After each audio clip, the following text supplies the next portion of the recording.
I am the 5-Minute Professor. Today's lesson, the history of the Library of Congress. And to me, it's one of the most interesting places in the city. The history dates back not to the first president, Washington, or even to Adams's term as president. Congress had access to fantastic public libraries in the city of New York and the city of Philadelphia, so they didn't need their own collection. But when they moved to the swamps of the District of Columbia, they didn't have anything, so they needed to make a collection, but they had a large building. The Capitol was huge, and they only had 150 senators and congressmen. So there's plenty of space in the Capitol building that they could use to establish a library so that they could go and look stuff up, because in the early 1800s, they had to look stuff up. Now, that lasted for about a decade. But then every single book was destroyed in 1814 when the British burned most of the public buildings in Washington, D.C. The former president at the time, Jefferson, he offers to sell his library because, first of all, he needs cash. So he's going to sell his library. It's 6,487 books, most of them in French, Latin, and Greek. And they're going to be sold for what at the time was an enormous sum of money, $23,950.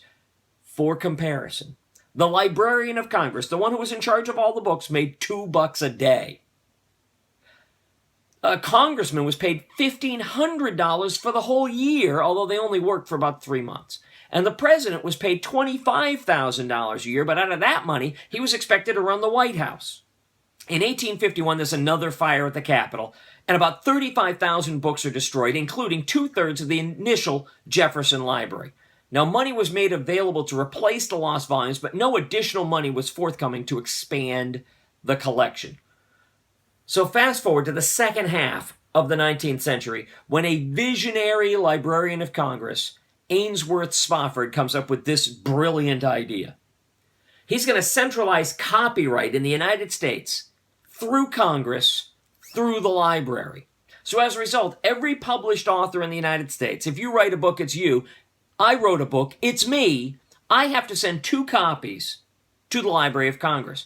As a result, since 1990, most people in the world, and not the British, but everybody else but the British, have considered the Library of Congress to be the largest library on earth, with over 160 million items. Now, the rapidly expanding library of the late 1800s required its own building, and Spofford, once again a genius, managed to get an enormous amount of money to build a cathedral, a beautiful, beautiful structure committed to housing this enormous library. Today, it's known as the Thomas Jefferson Building of the Library of Congress, and it is immediately behind the Capitol building. In fact, there's a tunnel that goes from the Thomas Jefferson Building to the Visitor Center at the Capitol on 1st Street. The building was built between 1890 and 1897, and it was the first federal building in Washington with electricity. In fact, people, according to a docent who took me around the library, according to this docent, when they turned on the lights for the first time, people stood out on the lawn behind the Capitol to see if the building would burst into flames. The main reading room of the Library of Congress and the balconies where the books are in the main reading room was used for the Nicolas Cage movie National Treasure.